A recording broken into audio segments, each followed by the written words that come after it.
ಆರಾರು ಅಡುಗೆ ಮನೆಯವ್ರೆ ಏನ್ ಟಿಫನ್? ದೋಸೆ ಇವತ್ತು ನಮ್ಮ ಮನೇಲಿ. ದೋಸೆನಾ? ಮತ್ತೆ ದೋಸೆ ಅನ್ಬಿಟ್ಟು ಏನೋ ಕಳಕ ಬೀಜ ಉರಿತಾ ಇದ್ದೀರಾ?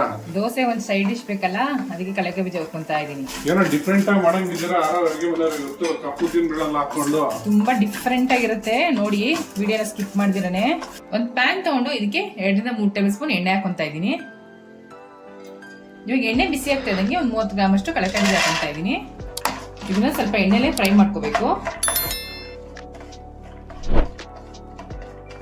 ಕಡಲೆಕಾಯಿ ಸ್ವಲ್ಪ ಫ್ರೈ ಆಗ್ತಾ ಇದ್ದಂಗೆ ಒಂದು 7-8 ಎಸಳು ಬೆಳ್ಳುಳ್ಳಿ ಹಾಕೊಂತಾ ಇದೀನಿ. ಸ್ವಲ್ಪ ಹುಣಸೆ ಹಣ್ಣು ಹಾಕೊಂತಾ ಇದೀನಿ. ಇದನ್ನು ಫ್ರೈ ಮಾಡ್ಕೋಬೇಕು.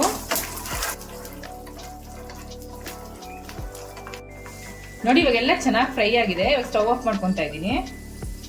ಇವಾಗ ಒಂದು 2 ಟೇಬಲ್ ಸ್ಪೂನ್ ಚಿಲ್ಲಿ ಪೌಡರ್ ಹಾಕೊಂತಾ ಇದೀನಿ. ಸ್ಟವ್ ಆಫ್ ಮಾಡ್ಕೊಂಡ್ಮೇಲೆ ಹಾಕೋಬೇಕು ಇದನ್ನ. ಇವಾಗ ಇದನ್ನ ತಣ್ಣಗಾಗಿ ಬಿಟ್ಬಿಡೋಣ. ತಿರ್ಗಾ ಪ್ಯಾನ್ ಇಟ್ಕೊಂಡು ಏನೋ ಮಾಡ್ತಾ ಇದ್ದೀರಾ? ಇವಾಗ ಹುರಿದಿರೋದ ತಣ್ಣಗಾಗೋಷ್ಟೊತ್ತಿಗೆ ಇನ್ನೊಂದು ಮಸಾಲೆ ರೆಡಿ ಮಾಡ್ಕೊತಾ ಇದ್ದೀನಿ. ಒಂದು ಪ್ಯಾನ್ ತಗೊಂಡಿದ್ದೀನಿ, ಅದಕ್ಕೆ 1 ಟೇಬಲ್ ಸ್ಪೂನ್ ಎಣ್ಣೆ ಹಾಕೊಂತಾ ಇದ್ದೀನಿ. ಇವಾಗ ಎಣ್ಣೆ ಕಾದಿದೆ, 1 ಟೇಬಲ್ ಸ್ಪೂನ್ ಸಾಸಿವೆ ಹಾಕೊಂತಾ ಇದ್ದೀನಿ. ಇವಾಗ ಸಾಸಿವೆ ಸಿಡ್ತಾ ಇದ್ದಂಗೆ ನೋಡಿ ಕಪ್ಪು ಉದ್ದಿನಬೇಳೆ ತಗೊಂಡಿದ್ದೀನಿ 2 ಟೇಬಲ್ ಸ್ಪೂನ್, ಅದನ್ನ ಹಾಕೊಂತಾ ಇದ್ದೀನಿ. ಏನೋ ಡಿಫ್ರೆಂಟ್ ಆಗಿ ಮಾಡಂಗಿದ್ದೀರಾ ಆರಾರು ಅಡುಗೆ ಮನೆಯವ್ರು ಇವತ್ತು, ಕಪ್ಪು ತಿನ್ಬಿಡಲ್ಲ ಹಾಕೊಂಡು. ತುಂಬಾ ಡಿಫ್ರೆಂಟ್ ಆಗಿರುತ್ತೆ ನೋಡಿ, ವಿಡಿಯೋನ ಸ್ಕಿಪ್ ಮಾಡ್ದಿರನೆ. ತುಂಬಾ ಟೇಸ್ಟಿಯಾಗಿ ಇರುತ್ತೆ ಇದು. ಇದು ಮೇನ್ ಇಂಗ್ರೀಡಿಯೆಂಟ್ಸೇ ಇದು, ಕಪ್ಪು ಉದ್ದಿನಬೇಳೆ. ಸ್ವಲ್ಪ ಹಿಂಗ ಹಾಕೊಂತಾ ಇದೀನಿ, ಸ್ವಲ್ಪ ಕರ್ಬೇವಿನ ಸೊಪ್ಪು, ಸ್ವಲ್ಪ ಜೀರಿಗೆ. ಇಷ್ಟನ್ನು ಫ್ರೈ ಮಾಡ್ಕೊಂಬಿಡೋಣ. ಏನೋ ಡಿಫ್ರೆಂಟ್ ಆಗಿ ಮಾಡ್ತಾ ಇದ್ದೀರಾ ಸೈಡ್ ಡಿಶ್ನ. ತುಂಬಾ ಚೆನ್ನಾಗಿರುತ್ತೆ, ತುಂಬಾ ಟೇಸ್ಟಿಯಾಗೂ ಇರುತ್ತೆ. ಇದು ದೋಸೆ ಇಡ್ಲಿಗೆ ಒಳ್ಳೆ ಕಾಂಬಿನೇಷನ್. ಸ್ವಲ್ಪ ಈ ಕರ್ಬೇವೆಲ್ಲ ಸ್ವಲ್ಪ ಕ್ರಿಸ್ಪಿ ಆಗ್ಬೇಕು.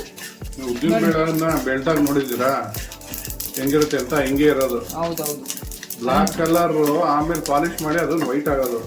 ಮೊದ್ಲು ಬೆಳ್ದಾಗ ನೋಡಿದ್ರೆ ಹಿಂಗೆ ಇರೋದು. ಆಕ್ಚುಲಿ ಕಪ್ಪು ಉದ್ದಿನಬೇಳೆ ಸಖತ್ತಾಗಿರೋದು. ನೋಡಿ ಇವಾಗ ಆಗಿದೆ. ಇವಾಗ ಸ್ಟವ್ ಆಫ್ ಮಾಡ್ಕೊಂಡ್ಬಿಡೋಣ. ತಣ್ಣಗಾಗ್ಬೇಕು. ಉದ್ದಿಟ್ಕೊಂಡಿದ್ದೆಲ್ಲ ಕಳಕ ಬೀಜ ತಣ್ಣಗಾಗಿದೆ. ಒಂದು ಮಿಕ್ಸಿ ಜಾರ್ ತಗೊಂಡು ಅದಕ್ಕೆ ಹಾಕೊಂತಾ ಇದೀನಿ.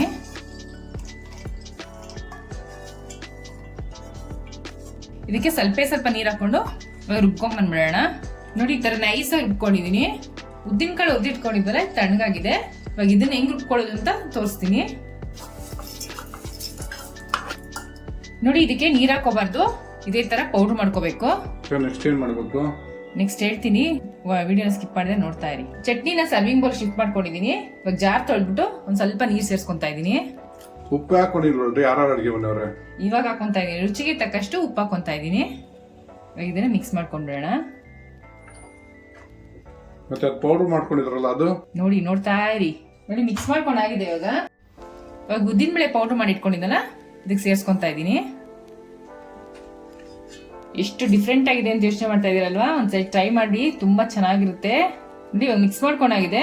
ಇದಕ್ಕೊಂದು ಒಗ್ಗರಣೆ ಹಾಕೊಂಡ್ಬಿಡೋಣ. ಸಿಂಪಲ್ ಒಗ್ಗರಣೆ ಅಷ್ಟೇ. ಇವಾಗ ಒಗ್ಗರಣೆ ಮಾಡಿ ಇಟ್ಕೊಂಡಿದೀನಿ. ಇದನ್ನ ಚಟ್ನಿಗೆ ಹಾಕೊಂತಾ ಇದೀನಿ. ಶೇಂಗಾ ಚಟ್ನಿ ರೆಡಿ ಆಗಿದೆ.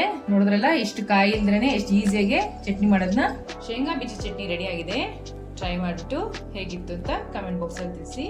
Thanks for watching our video.